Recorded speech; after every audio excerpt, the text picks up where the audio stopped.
Hello, everyone. I'm Jim Garrison, and I want to welcome you to day 137 of Humanity Rising. Humanity Rising is an initiative of Ubiquity University and over 350 partnering organizations from around the world that have come together in the midst of this pandemic to create a daily global commons so that people from around the world can come together to share their experiences, share solutions, and to confer as to how we can increase our strategic effectiveness to make sure that the world beyond the pandemic is more sustainable and resilient and healthy and abundant and in alignment with natural systems. Each day I try to open with some form of update on what's going on in terms of the pandemic and world events. Wanted to start today with the small little island of Vanuatu off the northeast coast of Australia. They reported their first COVID case from a gentleman who flew in from the United States. I talked with a gentleman, one of our doctoral students in Israel today. I asked him how it was going, and what's going on in Israel is symptomatic of what's going on in many, many countries around the world. About 6 weeks ago, they announced a lockdown in late September. They were very severe. The country was disciplined. They've just lifted the lockdown, but extraordinarily, the COVID rates are now going back up. And the concern we all face, both countries that are in some kind of lockdown, all over Europe, that's the case, in many countries in Africa, Latin America, Asia, is that as we move through what they're calling circuit breaker lockdowns, with the holidays coming up, with students coming back from school, with Christmas, with New Year's, with all kinds of other religious holidays, what is in store for a virus that is proving itself to be extraordinarily resilient, adaptive, and perseverant. So we have some very uncharted waters ahead of us. The United States, as I've been reporting, set a new world record of 144,000 cases just in the last 24 hours, with 17 states just in the last 24 hours setting new records for the coronavirus at a time when virtually every hospital bed in the nation is being used. And ICU nurses and doctors are laboring now to the point of exhaustion. And the pandemic is getting worse. So we're in a very problematic time, everyone. And how we all understand it, how we navigate through it, and how we, which is what Humanity Rising can do. It's what all of us can do. How can we hold hands? How can we build community? How can we hold ourselves in a container of love and appreciation and harmony? Because I know there's a vaccine that's coming down the road, and that may or may not work according to expectations. But I can tell you that what is the greatest immune boost known to humankind is love, is compassion, is empathy, is caring, it's tenderness. And I think that's the essence of what we're trying to bring into the world and foster and nurture through Humanity Rising, is just to feed our own souls like we're going to do today. As I mentioned yesterday when I was setting up the session today, you know, the most important thing we do, especially when we realize the news, is to create coherence. And one of the most powerful ways to create coherence is through sound. The sound of a heartbeat, the sound of a drum, the sound of a voice. Sound creates creation. We are all manifestations of sound.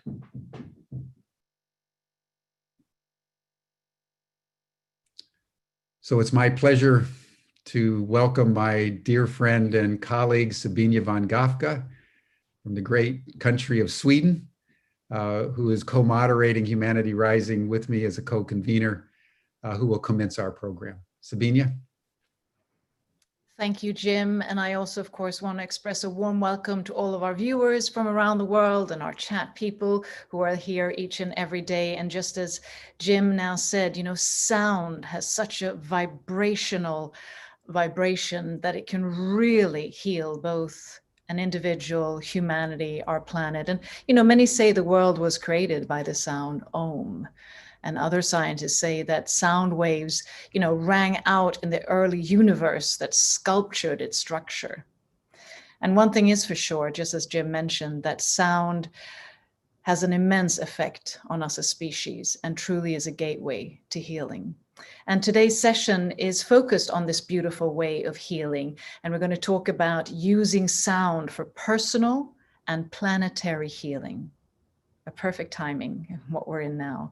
And we're going to have the pleasure to be joined by guest speakers, Dr. Kathleen Riley, Jonathan Goldman, and Andi Goldman, who will be sharing their wisdom on the use of sound and music to really create balance and harmony, and share their knowledge on how sound and music can positively shift and change our health and consciousness, and how sound can be used for stress reduction and also for immunological enhancement, and also showcasing ways we can all learn to create and use the sound for health and transformation. And I personally have experience of this, not least when I had a period of burnout syndromes where I really used as part of my healing process was sound frequencies, everything from 432 to 528 hertz, which is both heart opening and some say DNA repair and so forth, along with solfeggio, I think they're called healing frequencies, and sound bowls, and an acquaintance of mine, Paul Edge, who is a pioneer in music frequency and healing, also works a lot with the Sophia frequency. So sound really is so much more profound than many of us might know, or that we've actually been taught to know. And that's why it is a special pleasure today to really have these three profound experts and knowledgeable, wisdom-filled people and individuals who will be sharing their wisdom. And a brief introduction to our panelists in case you haven't met them or heard them before. Jonathan Goldman is an internationally renowned writer, musician, and teacher. And Andi Goldman is a licensed psychotherapist specializing in holistic counseling and sound therapy. And together they've co-authored Chakra Frequencies, that was the winner of the Visionary Award for Best Alternative Health Book, and also their best-selling book called The Humming Effect won, I think it was the Gold Visionary Award in 2018 for Best Health and Healing Book. And together, Jonathan and Andi have really dedicated their lives to the path of service and helping, awakening, and empowering others with the ability of sound to both heal and transform. And our convener of the panel today is the lovely Dr. Kathleen Riley, who many of you who've joined Humanity Rising before will recognize. She's graced us with her presence before, and she's here today again. And for those who don't know Kathleen, among other things, she is a musician, researcher, author, optimal performance coach, and also a certified heart math trainer. So therefore, I will be leaving the heart coherence meditation to Kathleen, who will guide us through heart to math meditation instead. So with that, enjoy the session, and I hand it over to you, Kathleen. Oh, thank you so much, Sabina, for that beautiful introduction. And we are just so overjoyed to be here today. And before we began, we were talking about the fact that it's wonderful timing with what we've been going through in our world. So I'd invite everyone right now to focus attention on the area of our hearts and take a few slower and deeper breaths. Begin to listen and focus and tune in to the sound of your breath.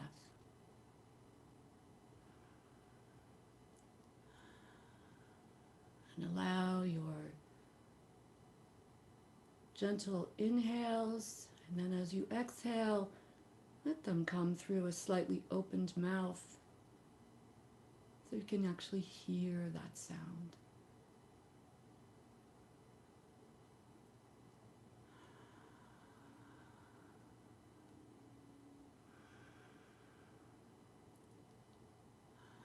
And imagine the sound of the breath and the breath flowing in and out through our heart centers, connecting our hearts to our sounds.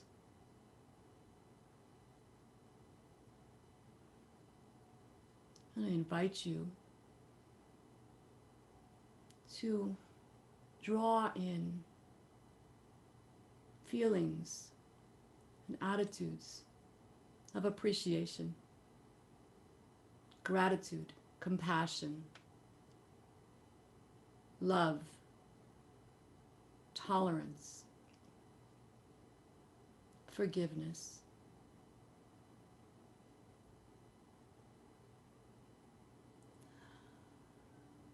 On the inhale, through your breath, bring them in, every fiber and cell and pore of your being.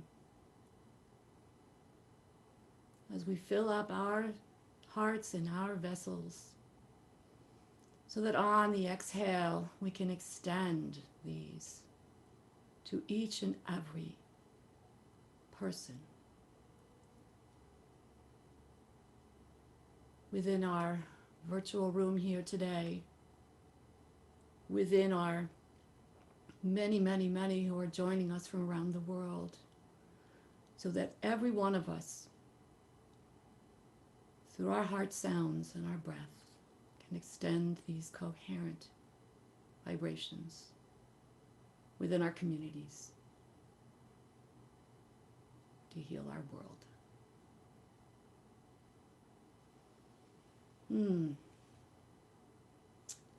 So today we are going to have a dialogue with myself and with Jonathan and Andi Goldman.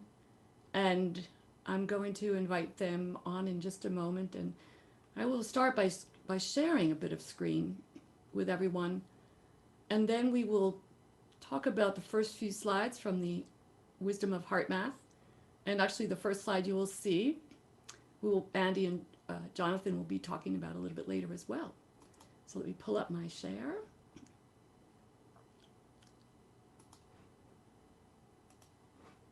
Go into slideshow. And this is a beautiful image of vibration, of sound that is in water. And this is really pictures of coherence, if you look at it. It's beautiful.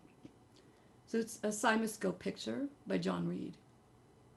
And when we talk about the effects that our sounds have through our voices, as well as any other sounds we make, they are affected by all of our thoughts, intentions, and attitudes. In the words of Heart Math, coherence always implies harmony, connectedness, stability, an efficient use of energy. So harmony, being connected, keeping stable and aligned, and being efficient, with our energy. Asking ourselves, what am I personally feeding the field? Remembering, in the words of HeartMath and the research, we know that each heartbeat is producing electricity, measured by the electrocardiogram. When there is a flow of electrical current, a magnetic field is produced. The vibrational pattern of that field changes based on our attitudes, emotions, and intentions, and can affect the mental and emotional states of others around us. You can think of your heart's magnetic field as your personal field environment. It is now time, more than ever, to feed the field with more love and care for one another. We are at this point in the history of consciousness where we have an opportunity to make an evolutionary leap to a more cooperative and compassionate way of being. Now it's time to feed the field with healing sounds for our world, ourselves, and one another. So let us consciously choose thoughts, intentions, and sounds that coherently contribute within this evolutionary leap to a more cooperative and compassionate way of being. And with that, I invite my dear friends Andi and Jonathan to join me. So welcome, and let us have a nice chat together. Is it possible for us to all see ourselves on the screen now? Richard, are we all showing together? Yep, everybody's up, Kathleen. Okay, all right, so I'm not seeing that. All right, great. Well, hello, dear friends. Hi, Kathleen, and hello, everyone. Hello, Kathleen, and hello to everyone. It is our joy to be here this morning. Well, today, it's different times and different places, but we are happy to be here to share our information and our experiences with the importance of sound. Totally. And just talking about love, we're going to honor that yesterday was our 20th wedding anniversary. So we are just radiating love to everyone, giving thanks for all that is. So we give thanks, we give thanks, we give thanks. Yes, and we all give wonderful thanks that you grace us with your beautiful presence today. And for our audience, we actually, Jonathan and I became introduced to one another through HeartMath, through the HeartMath Institute. And we have now done many things together. I was a guest on Jonathan's radio show. We did a special for Awake TV. Jonathan was also a guest on my show, Sounds of Coherence. And it just seems like the opportunities just keep coming and arising. And so, when we dive into this discussion today with you all, dear friends, remember that the sounds of all of our attitudes, thoughts, and intentions are coming through our vocal sounds as well, just in speech. Right? As well as any sounds we create, the drum.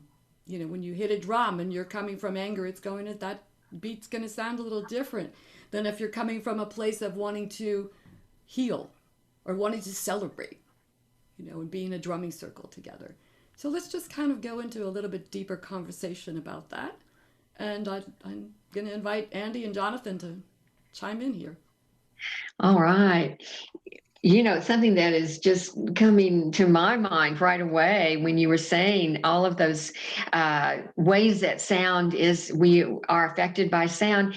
Our intention is absolutely paramount, and our intention rides on that sound. And Jonathan, you might want to talk about the formula that you created a long time ago. I will, but for a moment, let's go back to the let's start at the very beginning. A very good place to start. When you read, you begin with ABC. When you sing, you begin with do, re, mi, quoting from The Sound of Music. So at the very beginning, it's like, how can sound heal? And the idea, of course, as was mentioned before, is that the idea from all the different spiritual mystic traditions, and now our modern scientists are in agreement with what our ancient mystical sages have said, that everything is vibration. In the beginning was the word, and the Lord said, let there be light. Sound actually preceding the manifestation of light. So it was, if you like, the very first vibrational essence of being. And indeed, our astrophysicists tell us that, no, it wasn't the Big Bang. It was really ultimately the cosmic hum in which everything started. In fact, we're going to be talking more about the hum a little bit later, but it's just so really, really important to realize, A, everything is in vibration. B, and here's something that I know is so right important at this time, we are all connected. We are connected through every atom and every fiber and every molecule and every quantum aspect of being, with our breath, our consciousness, our thoughts, our heart rate, everything. We are interconnected. And what is so mandatory at this extraordinary time is to really heal the divisiveness that has caused this interconnectedness to basically dissipate a bit. It doesn't mean that we have to all be the same, because difference is good. But we need to all be able to work with each other and play and dance with each other in harmony and rhythm, as opposed to being in chaos. And that is hopefully what we're all doing here today. And getting back to that piece on intention, Jonathan created a formula way back in the 80s. Frequency plus intent equals healing. And if we can just remember that, if we can hold that intention of love, of compassion, of caring, that is really, let us all be connected in those kinds of intentions. Can I tell a real quick story about how that formula came about? Because here, this was in the 1980s. I was getting a master's degree from Lesley University in Cambridge, Massachusetts. And at that time, I had been collecting different systems of using sound and music for healing from different spiritual masters, from different doctors and physicians and scientists. And I had a pile of papers about Yohai, because this is when we still had paper. And they were all sorts of different systems of using sound and music for healing. And I come from a family of doctors, father, grandfather, brother, all medical doctors. I said, this is going to be really easy. I'm going to basically just correlate all this information and then be the first person who's ever actually codified what every sound does. But instead, I found that scientist A would be using a particular set of frequencies for one organ, and scientist B would be using a totally different set of frequencies for the same organ, or maybe for a different organ. Spiritual Master X would be using a particular mantra or tone for a particular chakra. Spiritual Master Y would be using a completely different mantra for that same chakra, or particularly the same mantra for a different chakra. And I was sitting there with my head in my hand, oh my goodness gracious, and this is back when we had things called a DOS operating system. So imagine a dark computer screen with amber letters, and there's this gold cursor flashing back and forth, and I had my head in my hand, and I said, oh my goodness gracious, this doesn't make sense, because the systems are not basically correlating together. They're all different. How can this be? How can this be? And this voice said to me, it is not only the frequency of the sound that creates its effect, it is also the intention of the person making and receiving the sound. And I wrote down, Kathleen and everyone, these words: frequency plus intent equals healing. And that was back in the early 1980s. And now in the year 2020, I think it's more relevant and more powerful now, because indeed our breath, our sound, everything we do is encoded with the frequency, the intention, the feeling that we do it with. And it's so mandatory and important right now to really be aware. So Kathleen, as you were saying, even when we speak, the words that we speak, if we have a different intentionality, they're going to affect us differently. Absolutely. And I showed this, and it's wonderful. I love the whole idea of intention, and that research study that I did with the HeartMath Institute, that is now a documentary.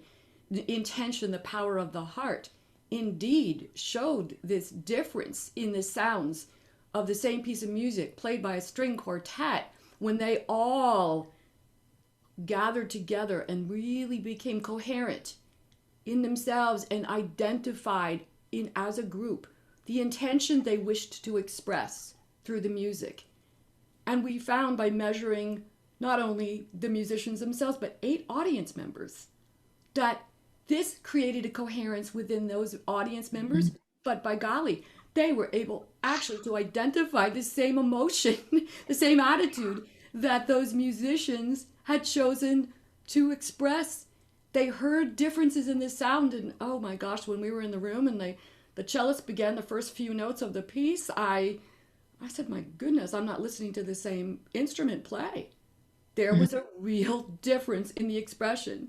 And when I was a little girl, and I would be cranky, my mom would say to me, you know, dear, it's not the what of what you're saying, it's the how of what you're saying it, you know? It's the how.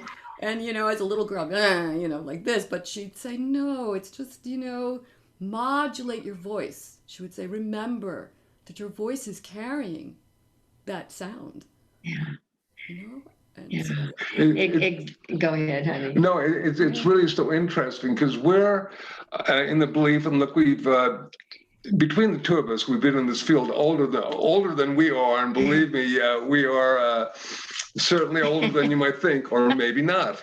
But regardless, I've been in this field for at least 40 years, and I've studied all sorts of frequencies, tones, mantras, and whatnot.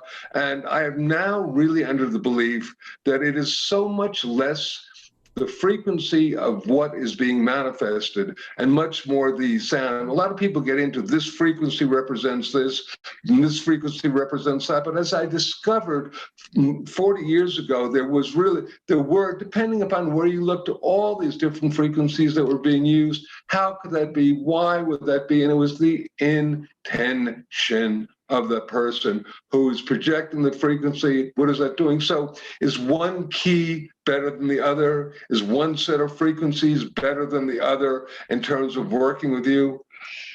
But what I want to say is that because we have this information, because we've had this research, because we know intention is so important, I want to, just as my background as a, you know, psychotherapist, I want to suggest and invite people to check in with themselves and how are they feeling in this moment, and you know, how can they shift into more coherence if they're out of coherence, out of balance. And so I think that we have that power within ourselves to be able to do that just through this awareness of how vital intention is. Nice. And Kathleen, as your mom was saying to you, you know, boy, what a wise woman she must have been. But if you think about it, let's say, you know, you say, oh, you know, you have a little child or a loved one, you go, I love you, you know, et cetera. That's really different. Have you ever, you know, been at a party and someone walks up and says, lovely to see you, and you feel like you've been psychically slimed? yes. Those are the Yes. words. So you really get it when you put it in this perspective. Absolutely. And you know, sometimes it's even without the sound, you can pick up the person's vibes. And I can remember 4 or 5 times in my life, 1 or 2 were as a young child, where I was in the presence of someone and my hair stood on end. And I mean, it was real. And I can remember one time that was actually frightening, because it was in caring for my dad. He was seeing a doctor, and I had never met the doctor. My mom had been taking him all the time, and we were in this large office, and this person walked in the room, and every fiber of me, my hair stood on end. And my father was next to me, and this was in the day before we all had these magical gadgets to be looking at, you know, so I was actually reading a magazine, just sitting quietly talking to my father. And I said, my gosh, who's that? He goes, oh, that's Dr. So-and-so. And I thought, dear Lord. And yeah, this man was not the best. I'll just put it that way. But it's really interesting because we do pick up those frequencies. And as we begin to tune in to our intent and recognize our effects through intent, sometimes, we may have something that doesn't go so well. It's okay. Just realize, where was my intention at that moment? And it's a beautiful lesson. This is reminding me, I have never told this story. I don't even know if Andi knows this story, but because of these times, this is many years ago. It's probably 30 years ago at least. And I was watching a president on TV talking about either the reasons for a war or the ending of a war. And I remember literally my gut began to like tighten, and I began to feel really, really, shall we say, uncomfortable. And I just said, this man is lying about the reasons for whatever was going on. So once again, we can really, without any scientific, we are the greatest scientific instrument that exists. We are the greatest tool for measuring that which is going on. We can perceive of frequencies that may be centuries in the future in terms of what instrumentation can pick up, but we can pick it up ourselves. And for example, when somebody is lying to us, oftentimes we can have a physiological, emotional, or mental response. Andi? Well, and intention, of course, is what we're talking about, but let's even take it a step further and talk about our intuition. And we know, we intuit these different feelings, Kathleen, like you did with that doctor, and Jonathan, like the story you're sharing. But it's like, let's listen to our gut. Let's listen to that intuition. And that then helps us to shift that intention. So I think intention and intuition can go hand in hand when we're talking about shifting our field and going into coherence. I got to jump here, that just because I know that that the heart has, shall we say, brain cells, and the brain is heart, and they're all interrelated. But also, on a, should I say, spiritual level, the gut is oftentimes perceived as working with the third eye. So everything works together, and we are this magnificent holographic instrument of light and love, if we can only honor it. Absolutely. I've always believed, there's two sayings. It's trust my gut and follow the heart. Hey, there when you I put these are my brains of truth down here, I like the gut brain and the heart brain. They're right there. They're on target. And when we're in coherence, and I always taught this in my courses when I would teach that at the Cleveland Institute of Music, I say, you got three brains, okay? Just know that when these two are leading the way, this one behaves as an absolutely magnificent computer, taking those signals and coherently running us. When we let this one take over, it can be a little loud, it can be a little bossy, and these two will often just go, that brain's not listening to us today. Well, and it's interesting, Kathleen, because I think more and more this information is getting out to more and more people, but I don't know that a lot of people really understand and are able to sort of grok, hey, wait a minute, we do have this brain here that is our heart. And so I just love that we're able to share this, because, the more people hear it, the more they can integrate it. And it's so profound, really. Yeah, it's that idea of the choice of what seed am I going to plant here today in this heart that I wish to then nurture and share. Choice point. Can I just do a shout out to the brain, because we want to honor the brain. Yes. Hey, if you're at a doctor and the fellow is a dentist, you don't want him doing an appendectomy on you or whatnot. In other words, there is something to be said for here. So I think we have to honor everything, because I love the heart and you love the heart and we love the heart. Yes. But let's honor our brains too, because gosh, without it, I don't know. We need them both. We need them all. We need the three to work coherently together. Yes. It's been said that the eagle flies with both wings, the left and the right. It's like hemispheres of the brain. And one of the hemispheres oftentimes works with the intuition level, but the other one works with the rational. And we need to fly together on that thing. So I just want to honor all those things as we continue. Frequency. Amen. Yes. Yes. Yes. The word is balance. The word is coherence. The word is inner balance. Yes. Mm. It's wonderful. But when we do think about those heart signals, they do change.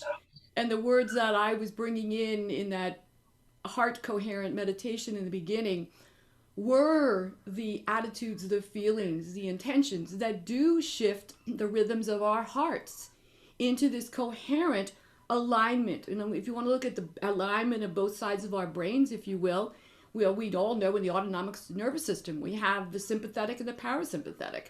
Well, let's consider it being the gas pedal and the brake pedal. I need to drive the car with both, right? So when I'm in that coherence, that heart rate variability signal, it's beautiful because it goes into this sine wave. And I know Jonathan's going to say something in 1 second, right? But like, if it's speeding up and slowing down, guess what? There is a balance, right, Jonathan?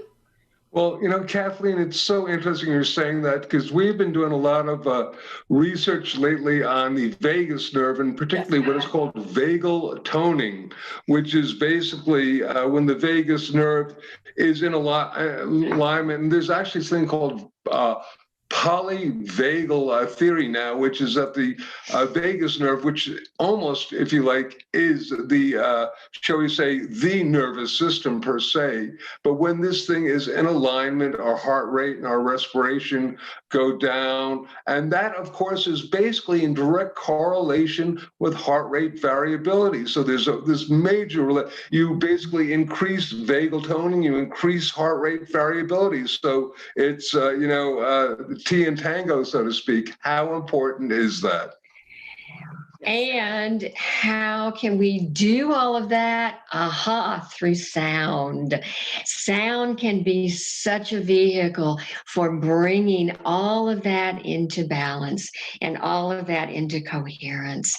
And when we use even just our own voices, even when we are humming or oming or toning, there is just so much that's happening physiologically in our bodies that really enhances that coherence. Our blood pressure is lowered, our heart rate is slowed down, and all these hormones are melatonin, oxytocin, nitric oxide, all that's happening in our body, which is helping to bring us into that balanced place. Yes. It's so important that we do have this ability through sound. And Jonathan and I spoke about this several times, but there is a professor from the UK, Stephen Mithen, who actually wrote the book, The Singing Neanderthals. And this is so fun because he talks about the hum, and he spells hum with 5 M's. Mm-hmm. And he talks about the fact that was the first sound, and pre-Neanderthals, they knew it, they could hum, and that the sound of it, was then different between different groups of pre-Neanderthals and Neanderthals, and then within it, it began to have inflections, and we all know we can tell something quite different about attitude through somebody's hum. Well, that doesn't sound like it's too approving, Yeah. And then we can, we really like that. Like when we're eating something absolutely delicious. Yeah, there's a beautiful sound we make. Yeah. So Kathleen, could I for a moment just talk about just the overall gestalt of sound in these particularly interesting and challenging times? Because I think it's so important that people know just a little bit about sound. There are 2 basic ways that sound affects us. One is called psychoacoustics. This means the sound is going into our ears, going into our auditory pathways, into our brain. When it hits our brain, it affects our nervous system, it affects our heart rate, our respiration, all of our nervous system. And this is so important. So for example, listening to music that is encoded with good intent, and particularly oftentimes listening to music that is pulsed really relatively slow and relaxing will help induce deep states of relaxation. And this, of course, is so very, very important for enhancing our immune system, because when we are chilled out, we're oftentimes not only in a state of wonderful coherence, but we're really in a state of positive health.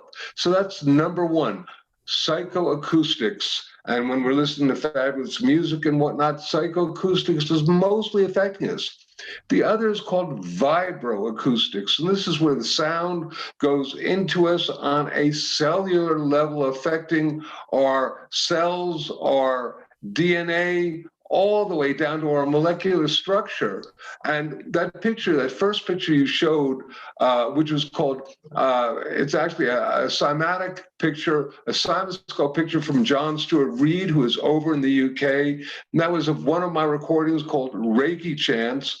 And it shows how sound affects water, and water, of course, we're made of water, and shows how easily sound basically creates form in water. So this is a, if you like, phenomena of vibroacoustics. And then just going with that metaphor for a second, this work is really ultimately based a lot on the work of a medical doctor, a Swiss medical doctor by the name of Dr. Hans Jenny, who in the 1950s and 60s took pictures and films initially of water that, and then paste and liquids and plastics that was being exposed to sound. And when it was being exposed to one frequency, it would take one shape, and then as another frequency was occurring, that shape would break down, turn into chaos, and then as the new frequency took hold, the new shape, the new form happened. And I think this is an extraordinary metaphor for what may be occurring at this particular time, and that it may be necessary as we shift and change our evolutionary consciousness for certain things to, shall we say, go into another form. And for that chaos to happen so that it can be broken down. And, you know, and Jonathan's sharing is reminding me of a quite powerful quote from the New York Times way back in the 1980s. And that quote is, "Sound shaped into dazzling tool can make, break, or rearrange molecular structure or levitate objects." And the cymatics pictures let us see that very clearly. And by the way, that quote is from the science section of the New York Times back in February of 1988. So, you know, it is important to, you know, kind of realize too that, hey, there might be a lot of chaos happening right now, but there's a reason for it. And that breaking down to then rebuild is very, very much a part of our life right now. Yes, and dissonance. So we're in the dissonance. We have dissonance. And only from dissonance, my Lord, do we really appreciate the harmony. Yeah. And it's something that I think we are learning, even in these groups on our Zoom calls, to appreciate the closeness and the harmony that is created within these beautiful groups. And so much deeper, we were talking about this before we got on, than many people experienced in interactions pre-pandemic. And so I look at us as being put into what I call the divine cocoon that the pandemic has put us into, and yet, you know, what happens to the caterpillar in the cocoon? It breaks down, it becomes mush. So as we've gone through these dark times, dear friends, you know, we are allowing some disintegration to be happening. It's evolution. And that caterpillar has no idea as it comes into being that it's going to transform into this butterfly. Right. So we're allowing the butterflies and the harmony to now birth in this new level of consciousness through love and the power of our hearts. When we were talking about sound before, it brought me back to the study that HeartMath did many, many years ago. And in one of my last conversations with Roland McCready, he said, oh my gosh, I forgot about this study that we did. And he says, we took a piece of like, had people listen to grunge music or grunge band music, whatever it was called in the day, and also a piece of classical music. And he said, whether the listeners liked or didn't like the grunge, it had an ill effect on all of them. There was an incoherence in the heart. So as Jonathan was sharing before, choose the pieces of music you're listening to, a little bit the rhythm that's going to create the harmony. There's something really to this, aside from our likes, dislikes. So, let's be mindful, heartful of that as we listen. Yes. I would like to suggest that indeed we have, getting back to the whole idea of heart-brain coherence and about heart rate variability. What is so interesting, particularly in terms of the vagus nerve, which we were talking about in relationship to this whole thing, is the fact that there are only two ways that we can consciously affect the vagus nerve. Maybe three if you add like meditation, but that's like not an action that is per se. And the two actions are breath and humming. Those are the two main functions. Of course, meditation, visualization, feeling, etc., because those are going to all work together. But breath and humming, and I love that because they work together. And we're a little bit later going to be doing a meditation, which is going to basically enhance a bit of the heart lock, the heart-brain coherence. And then the idea is ultimately that we're going to be sending out a little bit of our sound to our planet. And this is, I think, so very, very important because I know in that really inner knowing from here that we can collectively work together to shift and change the frequency of the planet. I know that HeartMath is doing these heart coherence phenomena experiences. And then when you add, if you like, the phenomena of even self-created sound, because there is a reason why all the different prayers on our planet, are either whispered, spoken, chanted, or sung. And that's because sound amplifies the power of prayer. It amplifies the power, if you like, of meditation. If you like, the throat is a connecting point between the heart and the brain and the heart. And I want to honor that and say that we're going to, as more and more research is done, we are really going to find out the importance of our own self-created sounds to enhance all these things. And the bottom line, too, is when you just hum. It's very hard, Kathleen. It's very hard. It's almost impossible to hum when you're angry. I mean, you can hum when you're skeptical. But as a dear friend of mine said, you can't hum when you're angry. And, when people intuitively hum, zippity-doo-dah or whatnot, they're basically, they're kind of happy. And, bottom line, we are going to share with you intentional humming. Well, and one of the reasons that we focus so much on humming as a sort of a gateway sound, if you will, because everybody can hum. We've never met anyone who has said, I'm just not a very good hummer, so I'm not going to do that. So sometimes people are hesitant about their own sounds, but they're not hesitant about humming. And that's why it is such a great way of being able to come into that place of balance. And, so much right now that's happening. What I like to say is that we all have the power within us, even through humming, to reduce those levels of anxiety that we're all feeling on, at certain times, all that stress. Simply by humming, we are empowered within our own bodies, minds, and spirits to shift and change. And I love to get that information out there because it is so simple, yet so effective. And there's something really interesting. I found that humming, even within my group of global coherent musicians, there was a absolute change in the level of coherence that they were able to achieve.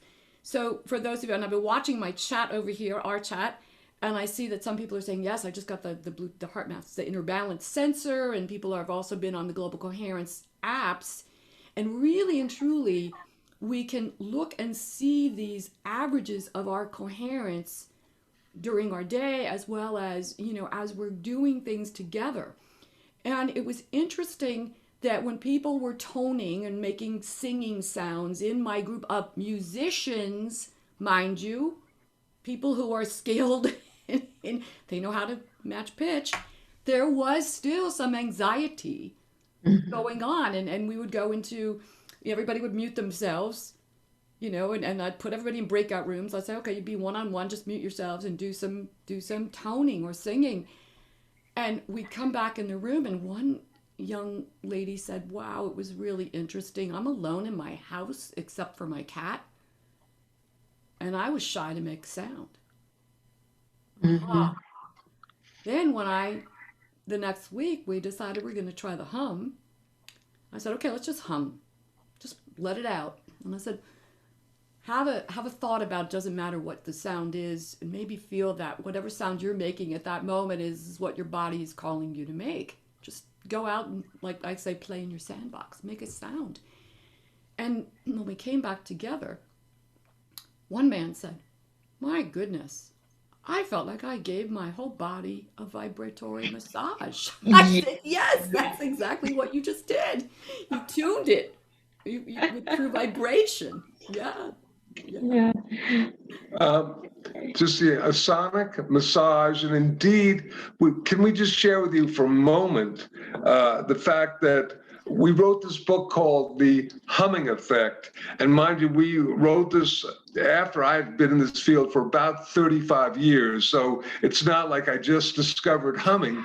But the reality is that teaching this to different people, it's been incredibly rewarding experience. But oftentimes, for a lot of people, they go, oh, well, I am not a trained musician. I am not a trained singer. I can't, therefore, work with sound healing. So Andi and I were looking at each other going, what is the one sound that people are not judgmental about? What is the one sound they will make and they won't get self-conscious? We looked at each other and we went, How about if we focus on that to get more people to feel comfortable and able to get this whole wonderful field of sound as a healing modality. And anyway, it's just been great because a lot of people have gone, hey, yeah, I can hum. And when they do, just like you were saying, Kathleen, boy, all of those things happen.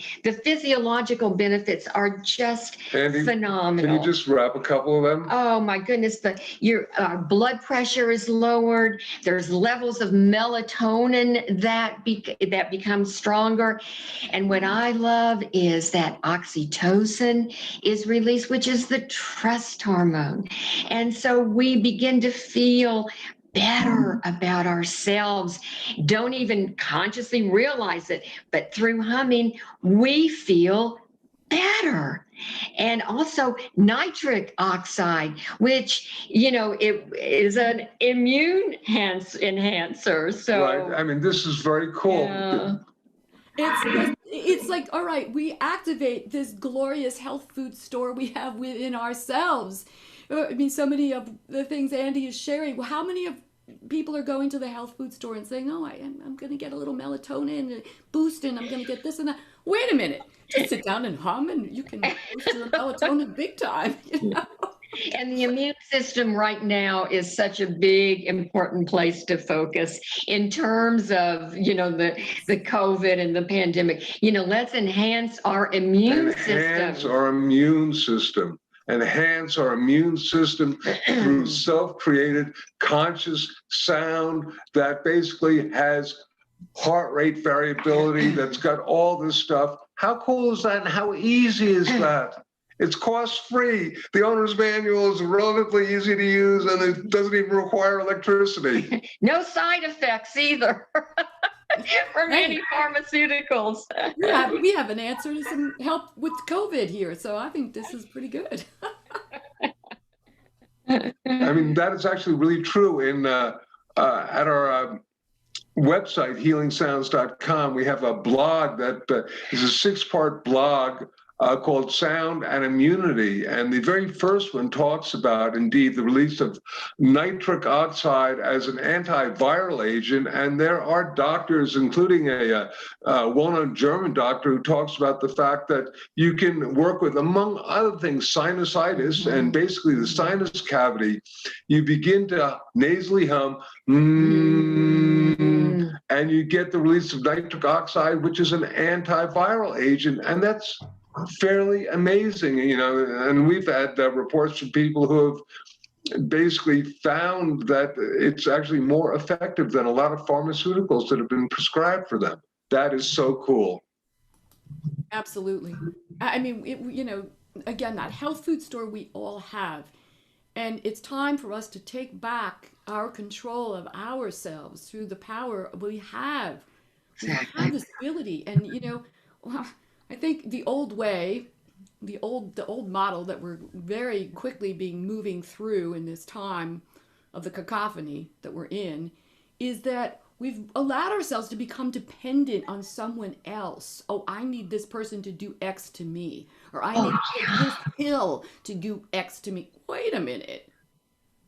Or I need to go to this therapist. I need to get that outer person to help me, which in many cases, yes, that would be great. Sure. But just on a daily basis, we are our own best therapist. Absolutely. And we know this through also the research the HeartMath Institute has done with people, with before and after 6 weeks of doing this work. They had a study of almost 6,000 people that was getting reductions of 60% in anxiety and depression. This is huge. 6 weeks.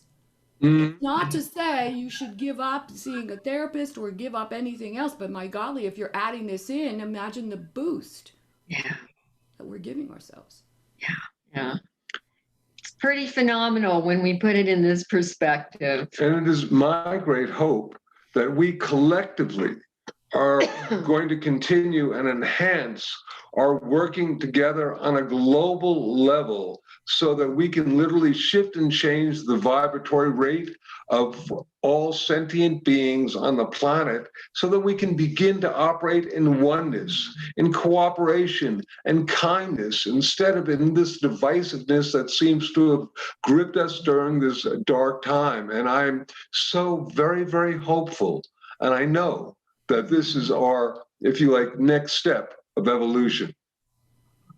Yes, I believe so too. And we're in this time to create it. And I, in my group of the Global Coherent Musicians, I have shared with them for these many months since we began, third week in April. I said, you're here to bring forth sounds that possibly we haven't done yet, or just ways of putting harmonies and frequencies together.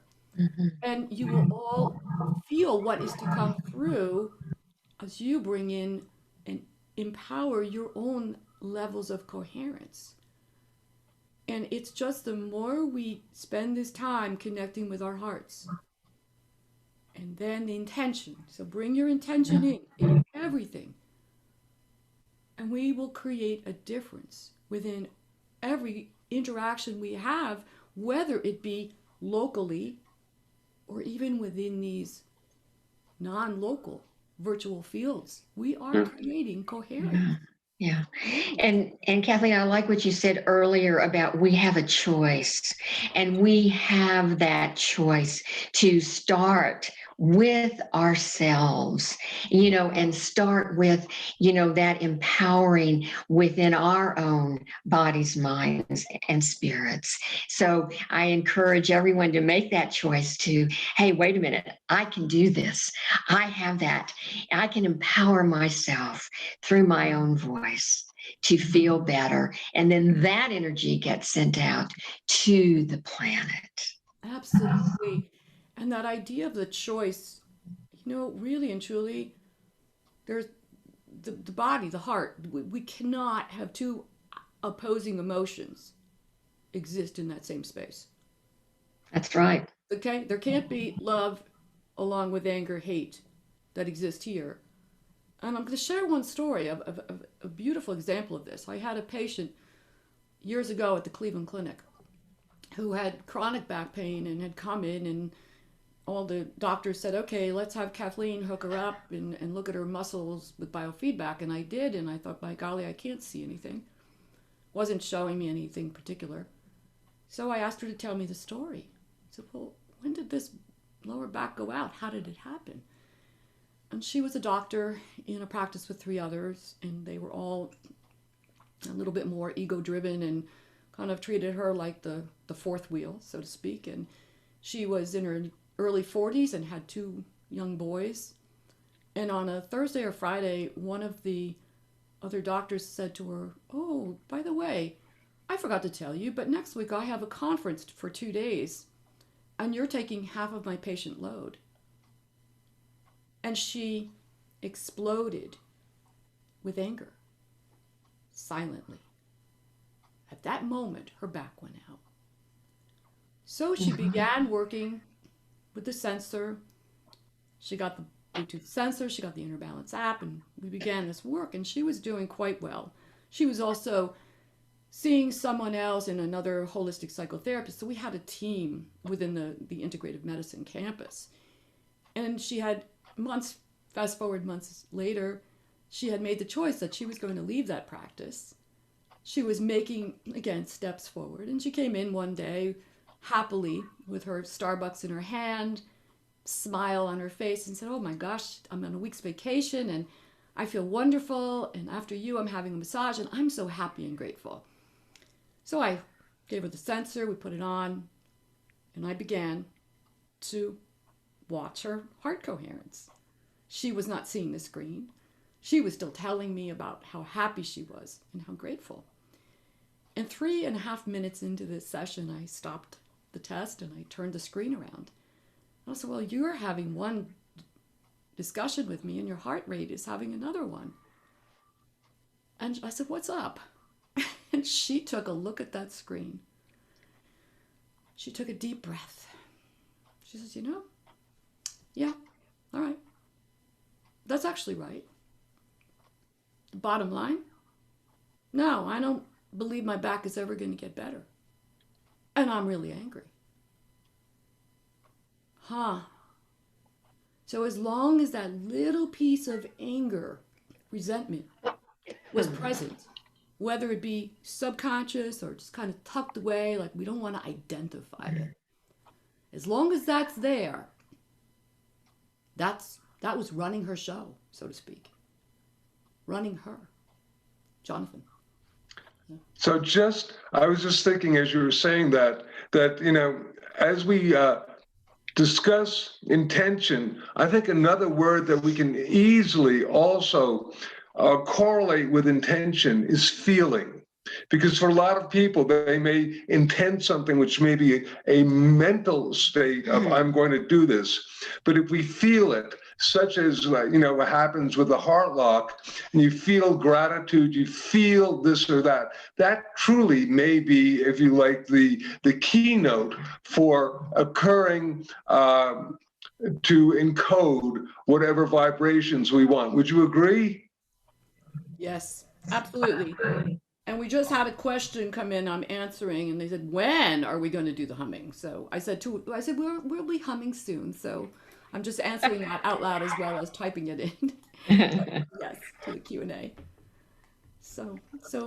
Yeah, I mean, we're having just such a divine conversation, and I know Jonathan and Andy, we could go on and on and on about this, but maybe it is time to bring our guests and our audience around the world into this beautiful experience. What do you think?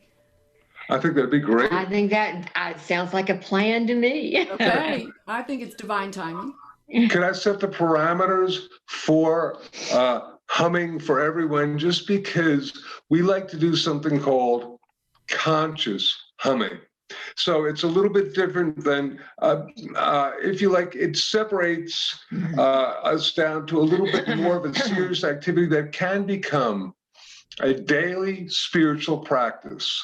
And it simply encompasses sitting with your back straight, if possible. You can also be lying in bed doing this, but if you're, sitting around, sit with your back straight and ultimately with your eyes closed. And while you're doing this, taking deep breaths, I'm just giving parameters.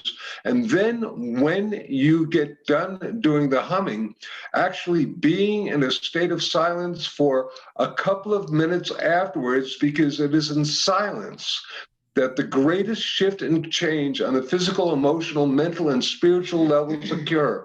Silence, if you like, is the yin of the yang of sound, and they work together, and they're mandatory to work together. So I just want to set those. Anything you want to add to Well, that? I just want to emphasize that when we are doing conscious humming, it's important to take that deep breath to give our bodies that support so that sound, that humming can come out. So breathing is very important. Breathing and then humming, and then silence. So, sometimes Jonathan and I will just hum for 5 minutes, and then we'll just be in silence. In fact, we actually do that every day as a practice, but we will breathe and then hum and then go into silence. And we're only going to hum for about 5 times. But believe it or not, about a week ago, I did a presentation for someone who was a well-known therapist, and we only did 3 hums. And after 3 conscious hums, they and the audience could feel a real significant shift. And as Andy and you have done, when we do the deep breathing, we do the deep breathing with gratitude and all this other stuff, which sets the field with the intention. So, Andy, would you like to begin? And then we're going to basically make the hum, and I'm just going to add a little guidance at the end while we're breathing in and doing that. And then I'm going to say a couple of things. Then we take a deep breath. And here's the one key, and you all can try this at home, but I'll do this for you. I'm going to hum right now, and I'm going to show you what happens. But notice my mouth is closed. I'm going to pinch my nose and You can't hum if your nose is closed, because if you're humming correctly, and this is no incorrect or correct, but your mouth is supposed to be basically closed, and therefore it's all first vibrating in your nasal cavity and then your throat going down. So you need to close your lips when you hum. That's about it. And do it with a sound that is comfortable for you. Don't strain. Louder isn't better. More isn't better. Do what feels comfortable and blissful. All right. So, Kathleen, are we ready to do our guided meditation here? Yes, it is time. Okay, because what I'm going to do is a little variation on the theme, so to speak, with the beautiful one that you did earlier, Kathleen. So what I'm going to do, this is going to lead us into the hum, but first we're going to get our bodies, our hearts and our brains into coherence. And so I'd like to ask everyone, first of all, to just make sure that you're nice and comfortable and take a few nice deep breaths and just release anything that is not serving you in this moment. Let go of any anxiety or any stress by a few deep breaths.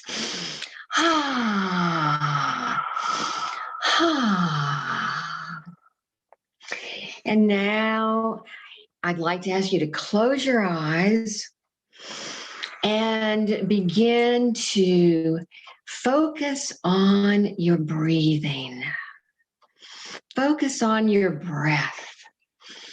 Breathing in and breathing out. Breathing in and breathing out.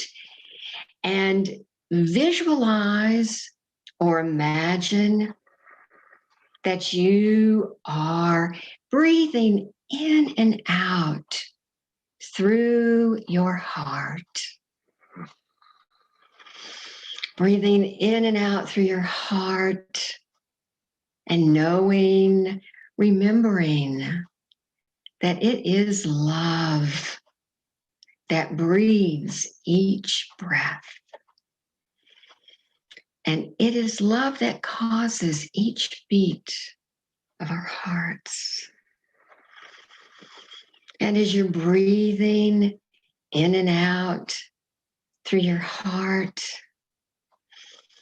and feeling your body becoming more and more relaxed, I invite you to call to mind something, an experience, a person, something or someone that has brought you a great level of appreciation and gratitude. This might be another person, this might be a beautiful scene in nature, could be a beloved pet, but you feel gratitude, loving kindness, compassion, appreciation. And as you're breathing in this appreciation, that field around your heart and your brain are just getting larger and connecting with all the heart and love and appreciation happening right now in this moment. And continue breathing this appreciation. And Jonathan is going to be leading us into a beautiful deep hum. So as we continue breathing in this manner, feeling gratitude, I'd like you to visualize a holographic image of the earth floating in front of you. And know that as we hum, that the light and love through sound that we are encoding all together throughout our planet is indeed imbibing, resonating, and resonating in deep love and harmony with the Gaia matrix, with our beloved planet, creating shifts and changes to all sentient beings. So we're only going to hum very gently 5 times, but this will be profoundly powerful for yourself and for our planet. So let us begin with a nice deep breath and with the first of 5 gentle hums.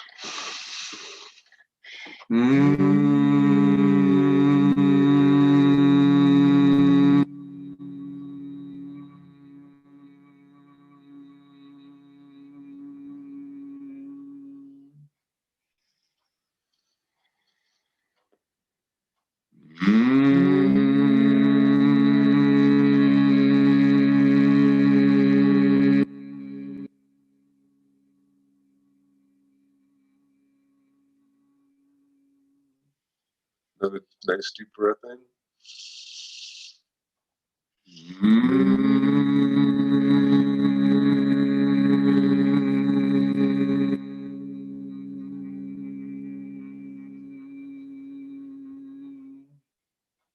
Again.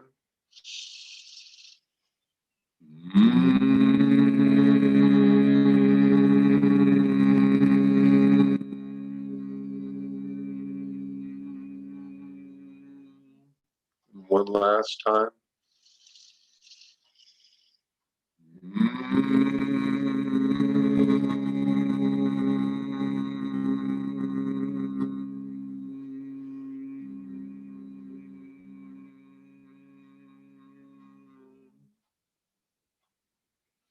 And as you sit in silence, visualize this beloved holographic image of our planet Earth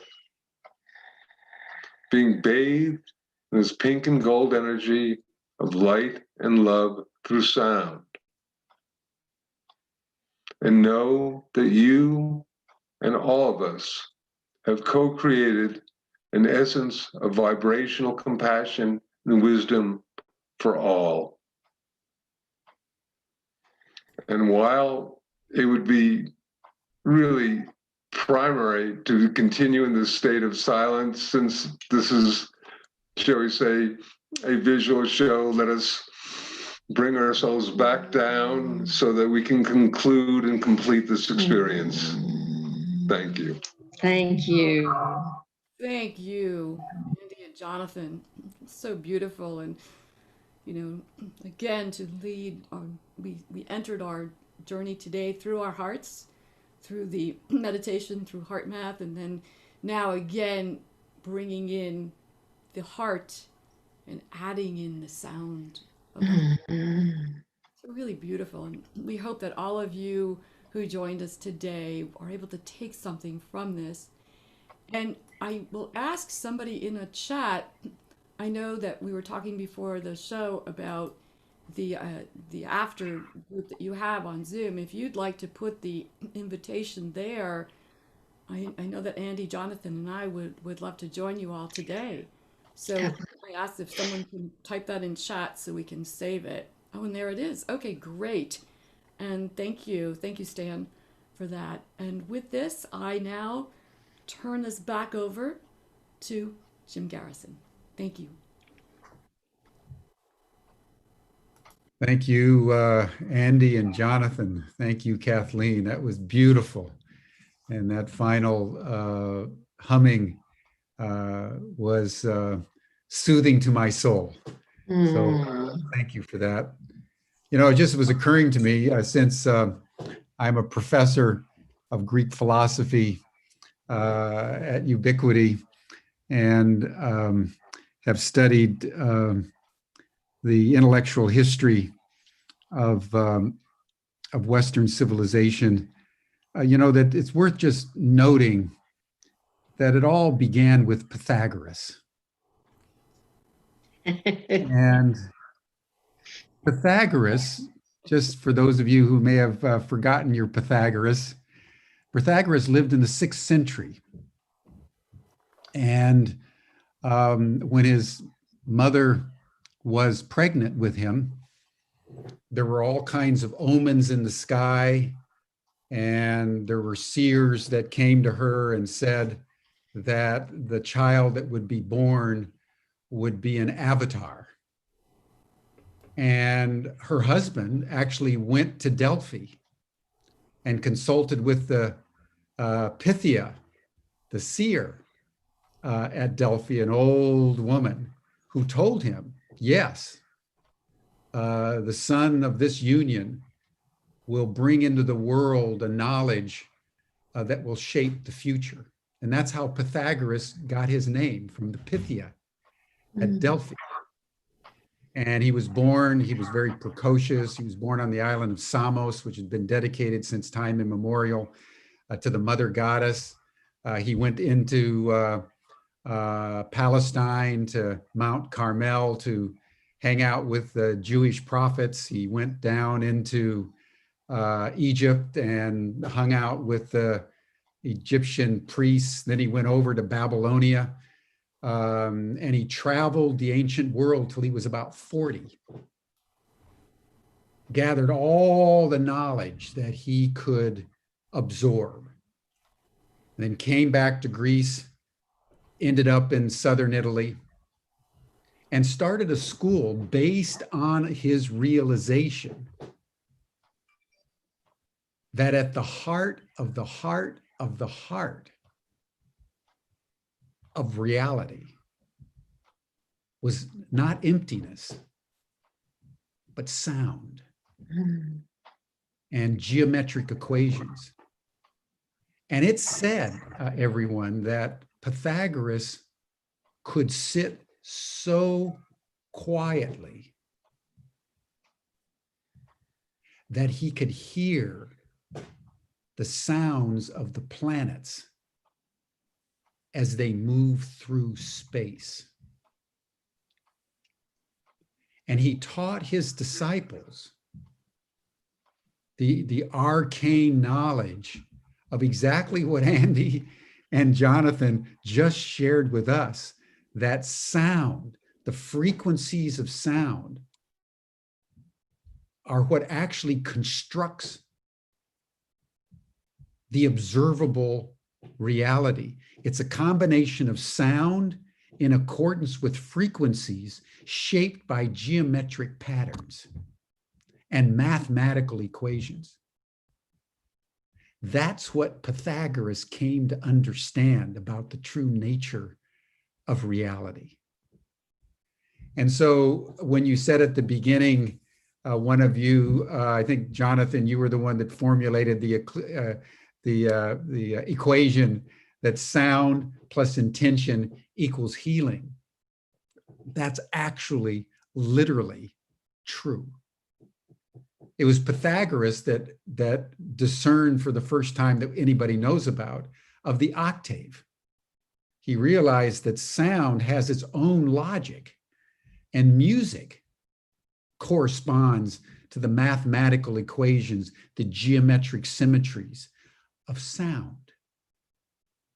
And this session has been deeply meaningful to me as a Pythagorean from way back, and someone who's longed practice. In my case, I love the Om chant. I love the sound of Om, and I appreciated Sabina's remark at the beginning that in the Eastern tradition, it's the sound Om. And I just want to conclude with in my mind, the most fundamental insight of Pythagoras. He said, it's not only the case that we are constructed by sound, but the whole universe is a poem. The whole universe is a song. And this is a beautiful thought for everybody to just absorb in whatever way you can or will, at a time when science tells us that matter is inert, the universe is comprised of random, meaningless events, and that there is no consciousness except for the epiphenomena of the brain. Consider Pythagoras's insight that not only is the universe constructed with intention as a single whole, but the universe is actually a mythopoetic expression of sound emanating, as the ancient Vedics taught us, from the sound Om. That is such a blessed way to understand why we're here. We're part of an orchestra, we're part of a choir, and why it is that all of us have breath, all of us have throats, all of us make sounds from the moment we're born to when we pass. So Andi, Jonathan, Kathleen, thank you so much for a beautiful, beautiful session. I salute you and honor you and hope we can have you back. And then tomorrow, everyone, we're going to ascend to the heights of the sublime once again, and we're going to be dealing with the new narrative that's emerging out of the new cosmology. Because what you've all heard today is at the heart of the new cosmology. You listen to Nassim Haramein, you listen to Erwin Laszlo, Gene Houston, the great physicists and cosmologists of our time. It's sound. And so we're going to be talking with Irvin Laszlo. We're going to be talking with Jean Houston, with Jude Curvan, with Richard Bloom, with Analos, and a whole group of physicists are going to come together and talk about the latest cutting edge research in cosmogenesis. That's the birth of the cosmos.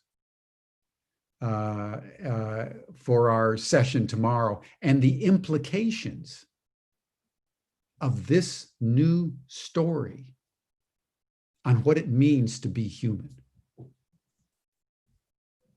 And your homework is to, in the next 24 hours, to just think of what it means that we are all in a cosmic song together. And when we hum, when we listen to our heartbeat, when we commune through sound, we're communing with the sound that the earth makes, and the solar system makes, and our galaxy makes, and the cosmos makes.